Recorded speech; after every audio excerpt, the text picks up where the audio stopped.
What you wanna know? What's going on, people? Myke C-Town here with another episode of What Do You Want to Know, where you ask your questions, and if I like your questions, I answer your questions on camera. So, let's jump right into this. Greg Stanton asked, "What's up, C-Town? I'm starting college in about a month, and I'm pretty excited, but also nervous as fuck. It's my first time leaving home, and I don't know what I'm stepping into. Do you have any crazy college stories? What was your college experience like? Keep up the good work, broski." Yeah, Greg, I was a total nerd back then, so I don't have any wild and crazy college stories like some other people may have. I wasn't going out and getting drunk every night because I was still straight edge back then. So the most I was doing was going out to hardcore and punk shows every night, going to indie, underground rap shows every night, and just not studying like I was supposed to, which resulted in me leaving shortly after starting college and then doing my band. But while I don't have any crazy stories about partying or anything like that, I do have some stories about when I was living in the dorms. And instead of doing the smart thing and living at home in Conyers and commuting back and forth and saving a bunch of money, I wanted to move to downtown Atlanta and as far away from Conyers and monster trucks and rebel flags and syphilis as possible. So I lived in the dorms, and if you don't get that syphilis reference, look up the movie The Lost Children of Rockdale. I'll save that story for a different video. But I lived in the dorms that were built for the athletes in the '96 Olympics, which was in Atlanta. So they were basically these really nice apartments, not like standard dorms where it's just 2 beds and there's nothing else. We had multiple bedrooms, multiple bathrooms, kitchen, closets, all that. And the one I got was a 6-bedroom dorm room. We had quite a few different roommates that kind of alternated from in there, but there were a few main ones who stuck around that I definitely remember. There was Sherman, who was this super nice but really nerdy dude. He looked just like Rick Moranis. There was Casey, who was this light-skinned pretty boy who kind of looked like Special Ed, the rapper. There was Max, who was this kind of burly dude from Russia. So I'll start with Max. Max was pretty cool for the most part. He didn't cause any problems. Was pretty quiet, was generally pleasant to everyone, and Max had this homie named Igor, and Igor would come over all the time, and they would go in his room and study, watch TV, whatever. It wasn't my business what they were doing, and I didn't care. But one Saturday morning, probably around 11 o'clock, the phone in the apartment rang, so I got up to go get it, and as I'm walking out of my room, I see Igor. He comes prancing out of Max's room wearing nothing but some striped pink baby draws. Now, when I say prancing, I don't mean in some derogatory, low-key, kind of homophobic kind of phrasing. I mean this fool was gliding through the air like a fucking gazelle and giggling as he glided. It was the weirdest shit. So I saw him, and all I could do was turn around and go back in my room because it was like, I didn't want to embarrass him and in turn embarrass myself, or I don't know what it was. I just went back in my room, and the next day I called a house meeting. And at the meeting, I told Max, look, man, I don't care what you and Igor are doing in your room, but I need you to tell Igor he needs to put some damn clothes on when he leaves your room, because my mom could have been there, my sister could have been there, and the last thing she needs is to be walking into my apartment and see some dude walking around in some baby draws. Granted, that was a terrible way on my part to handle things. I don't know Max's sexuality, and even though I said I didn't care, I had no right to make any kind of accusations, man, so I don't blame him for getting mad. And yes, that dude got mad. He starts yelling at me, "What the fuck? What the fuck? You think I'm the gay? Fuck are you? You think I'm the gay?" Yeah, I know my Russian accent is fucking trash. And I was like, nah, dude, I don't think you're the gay. You might be one of them, but that's none of my business. This isn't about your sexuality. This is about you telling Igor to put some fucking clothes on when he's walking around our place. Max ended up moving out, and honestly, I don't blame him. I handled that extremely poorly. I should have left out any mention of his sexuality, any implications, and I should have talked to him one-on-one.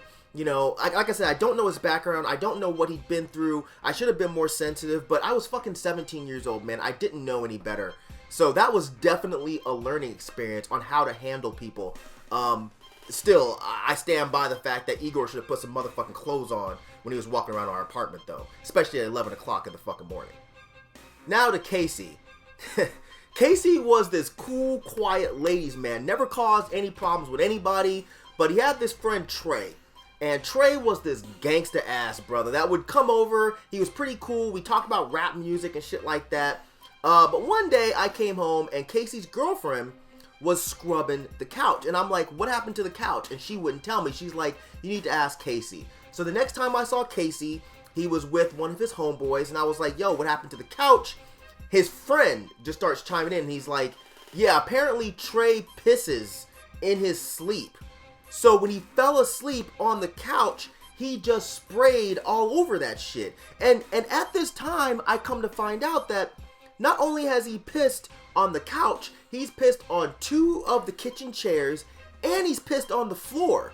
His friend was like, yeah, he'd do that shit at home too. So I'm like, why the fuck are you guys letting him stay here? And I was like, no, dude, I'm sorry. Trey's cool, but he can no longer stay here anymore, like, ever. This shit is totally unfucking acceptable. So now let's talk about Casey's girlfriend. He met her at the club. She was a stripper.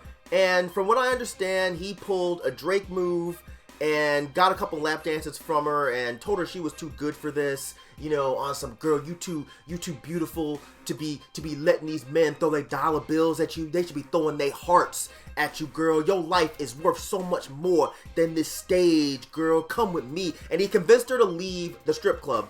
And this this shit gets crazy. So his girlfriend, whose real name I can't remember, so we'll just call her Cookie. So Cookie pretty much moved into our place, and she would be there all times of the day, all times of the night, which I had no issue with because I was told that her situation wasn't safe at the strip club. And plus, back then, I didn't know anything about strip clubs, and I was extremely feminist, and I was like, yes, women shouldn't work at strip clubs, yeah. So I was like, yeah, whatever you gotta do to get her out of that place is cool with me. So I was just glad to see Casey not being judgmental and actually trying to help this woman out of her dangerous situation. Then one day, Cookie vanished and was gone for about a week, I think, and I didn't ask what happened to her because I learned my lesson with Max with sticking my nose in people's business, even if I wasn't trying to necessarily be nosy, so I just left it alone. And then one day, Sherman comes to my door and he's like, hey man, have you seen Casey? And I was just like, nah dude, I haven't seen Casey in probably a week. This is a week after his girlfriend disappeared. He says, well, I'm a bit concerned about him. He came to my room and he asked if I had any weapons. And I was like, what? And Sherman says that he told him all he had was a switchblade. And I was like, Sherman, please tell me you did not give Casey your switchblade. And Sherman's like, yeah, I did. And I asked him if he knew what he needed the switchblade for, and he said Casey wouldn't tell him. So we don't see Casey for a few more days. And then he comes in one day and he's not talking to anybody, and he has this big fucking band-aid across the side of his face. And we're all like, dude, what the fuck happened to your face, man? And he wouldn't tell us at first. We found out later on that the place that Cookie was working at was a bit more seedy than we thought. There was a lot of illegal activity going on in that place. There was prostitution going on. There was drug use and drug dealing going on in that place. And we did find out, I don't remember how, but we did find out that Cookie was prostituting there. And apparently whoever Cookie's manager was, he sucked her back into that lifestyle and was kind of holding her hostage on some like, I'll hurt your family if you don't do exactly what I'm telling you to do type shit. Like something straight out of a fucking Netflix original movie. Something with like Josh Hartnett and Rose McGowan or something. So apparently Casey, who is not a fighter, who does not have a violent bone in his body, he went down there to get her back. And apparently he got into some big fight with the manager pimp that did not go very well in his favor. The manager pimp beat the living shit out of Casey. Then he took Casey's switchblade and he cut his face.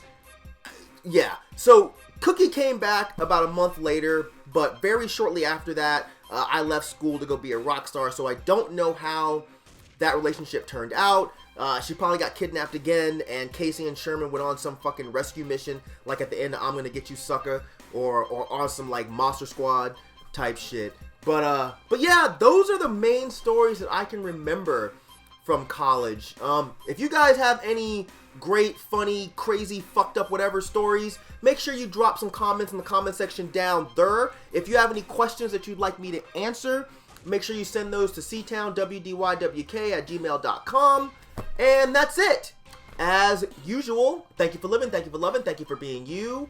Please don't die, and I'll see you guys next time. Alright? Peace, bitches!